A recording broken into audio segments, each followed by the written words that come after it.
Hello everyone, welcome to our channel Physics for AP.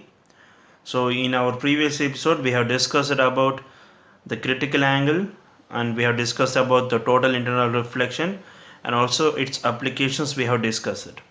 Now let us do on the numerical which are based upon the critical angle. So as yesterday we have discussed the formula, that is sine IC is equals to 1 by refractive index, that is sine of the critical angle is equals to 1 by the refractive index n. So let us find out the refractive index or let us find the critical angle of a particular medium. So we have a denser medium here, so this is the denser medium and this is the rarer medium, and the light passes from the denser medium to rarer medium and it grazes along the surface with making an angle of 90 degrees. Now what is the critical angle over here if the refractive index is 2, that is if the refractive index of the second medium is 2 and the rarer medium as which is considered as air, so we take it as 1. So what will be the critical angle for this particular medium, the medium which we have taken? So as we have formula, that is sine IC is equals to 1 by n. So we have the refractive index as 2, so 1 by 2. So sine IC is equals to 1 by 2 will be happen when sine is having of 30 degrees, sine 30 degrees.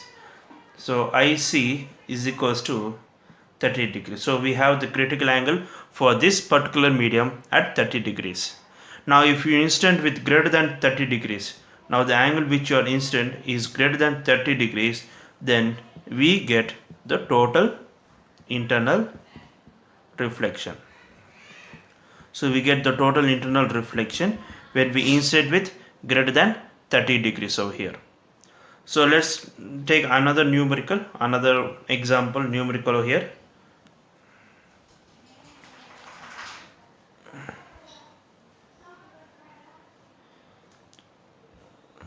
So let's see, for a given medium as it's making an angle of 60 degrees, it's making an angle of 60 degrees and it grazes along the surface making with angle of 90 degrees, and here which is the denser medium and this is the rarer medium.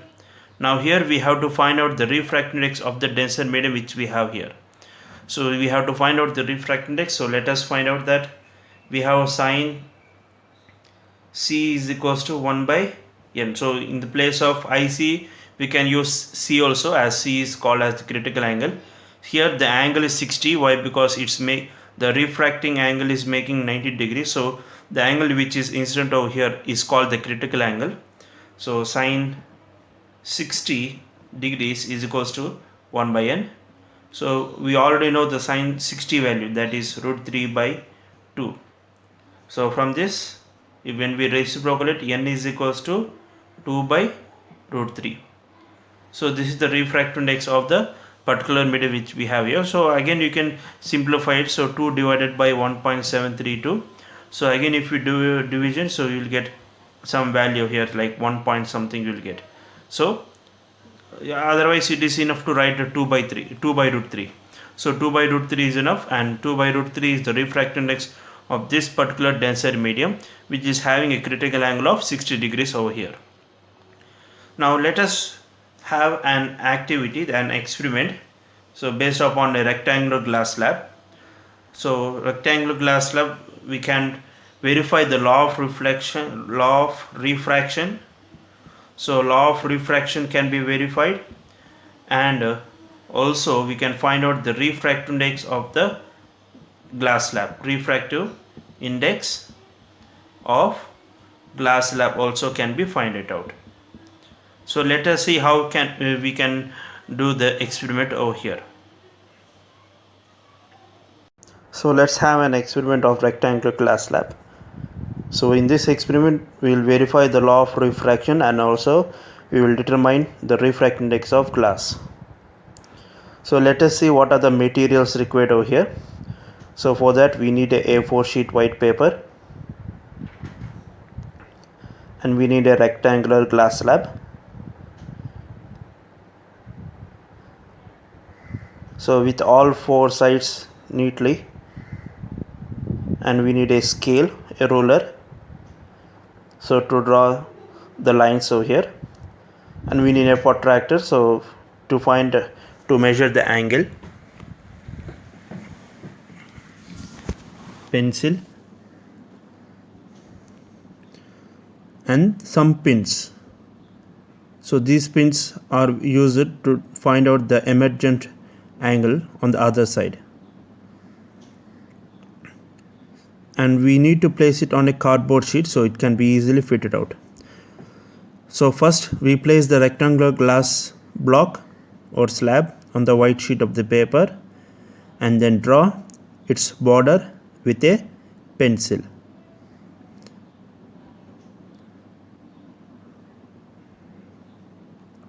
Make sure that your pencil is been sharpened so that you won't get thick lines.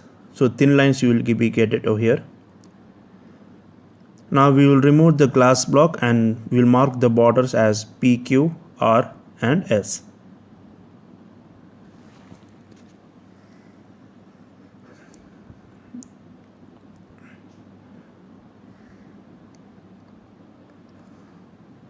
Now on the boundary line PQ, a point is chosen near as its midpoint. So there we mark it as O, and we draw a perpendicular line, that is we draw a normal along the PQ line with the help of a ruler. So now we draw a normal, a perpendicular line along the point O, and that should be perpendicular to PQ.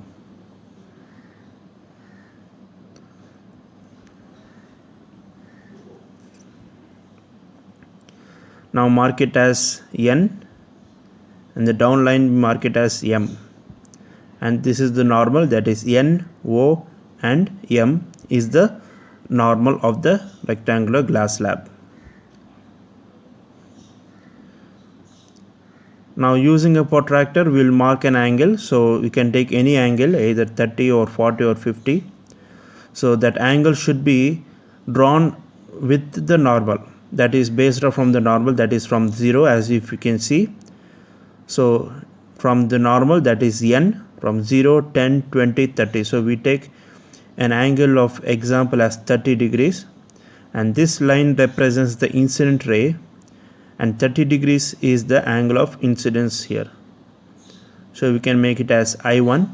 So I1 is denoted as angle of incidence, so it is 30 degrees. Now we replace the block exactly on the boundary lines.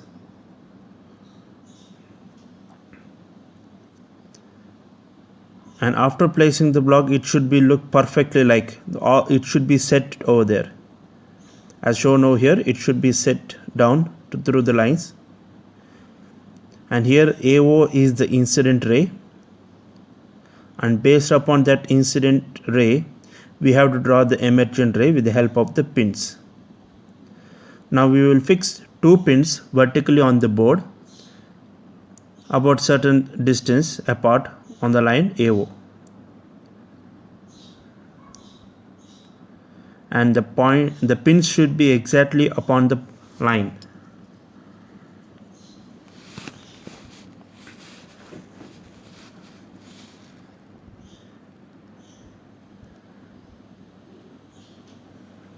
So you can maintain a distance of 3 centimeters or 2 centimeters distance. Now make sure that both are at a straight line. So view vertically, not through a sideways. So when you view vertically, you can see it perfectly over here. Now when you view through the glass slab from the other side, that is RS of the block, keeping the one eye close to the plane of the board, you can see the pins image inside. Now we have to align our eyes to make sure that the pins are being straight. So now this is the exact position, just now what they have shown, the exact position. Now if you move bit right, the position will be changed. So now this is the exact position. Now that is what we call the apparent image. So the pins which you have seen behind is the real, and which you see inside that is called the apparent image. So based upon the image which you are seeing through the glass slab, you have to place another 2 pins, and that pins should be straight when viewed the image which is present inside the glass slab, and the pins which you are keeping it now, those both should be same line. Now it is done. All the 4 pins are appearing at the same straight line as seen through the glass slab. Now you can view as they are being in a straight line. Remember that the pins which you are keeping it, that should be seen through the glass slab. That means it should be with respect to the pins, the image of the pins inside the glass slab.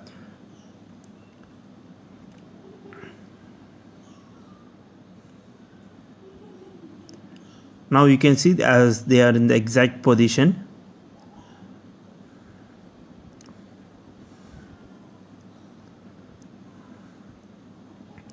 Now this is the top of the final setup.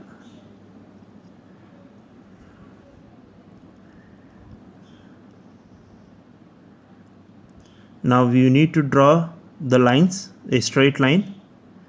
The pins where we have pointed out, the point over here and the another point. Make a circle and draw a straight line, this pointing through the normal. Now remove the glass slab with the help of a scale. Draw the line.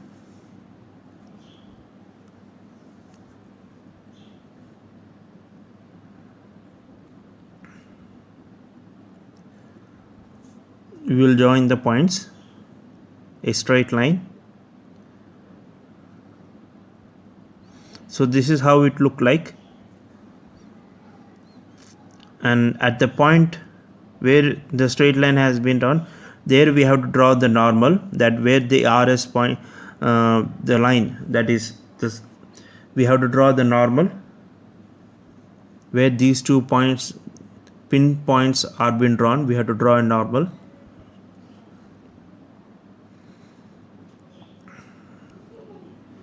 Now consider it as a point B, C,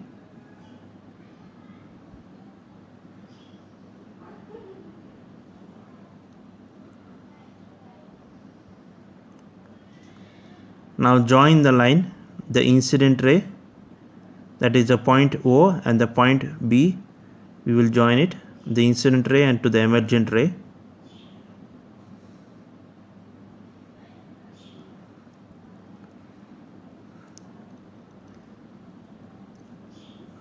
Now here the AO is the incident ray and OB is the refracted ray, and the BC is called the emergent ray. As if you see clearly here, OA, OB and BC. Now the angle over here from the line which we have drawn with the help of the pins. Now we measure the angle, and that angle is called as the emergent angle of emergency. And if you see it, yes, it is exactly 30 degrees what we have taken before. So it's 30 degrees. So there might be some point errors while drawing because of the thickness of the pencil. So here the angle of incidence is 30. Here the angle R that we will be finding out, and angle of emergence. And if you observe, the angle of emergence and the angle of incidence both are same.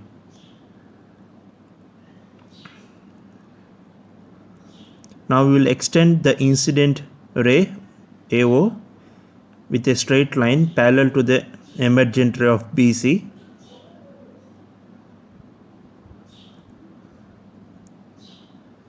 And if you observe that the emergent ray and the incident ray both are parallel to each other, now the perpendicular distance between those two lines is called as the lateral shift, or also we can call as lateral displacement.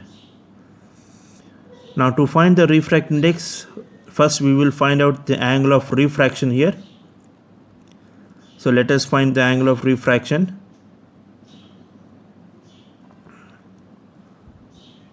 So 20, nearly 20, that is 2 points before, so it is 18 degrees.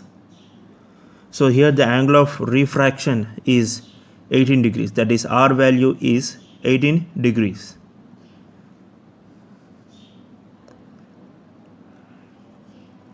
Now we have the angle of incidence 30 degrees and angle of refraction 18 degrees. So we have the formula, that is n equals to sin I by sin R, that is the Snell's law formula.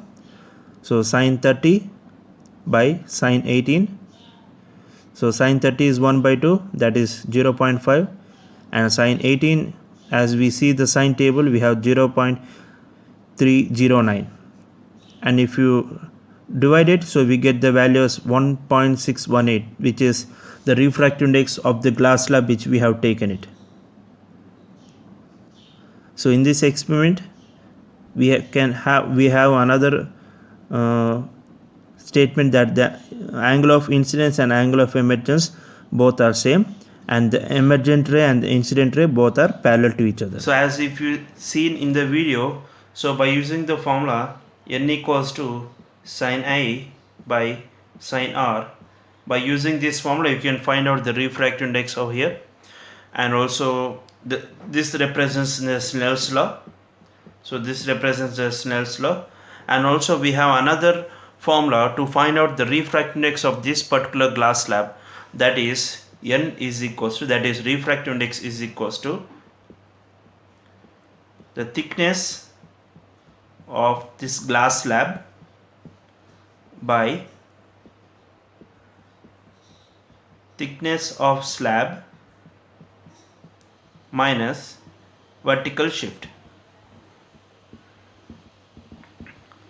So by using this formula also we can find out the refractive index of the given rectangular glass slab. So that is the thickness of this slab by thickness of slab minus vertical shift. As we have seen in the video, that is when 2 pins are being noted over here, and on the other side when we look from there, so when we look from there we can see the image of this inside, that is they have been little bit front, like what we see, we call it as apparent image. That is, if we see the image of the pins, they have been displaced away, so they have been displaced, so that displacement value is said to be called as the vertical shift.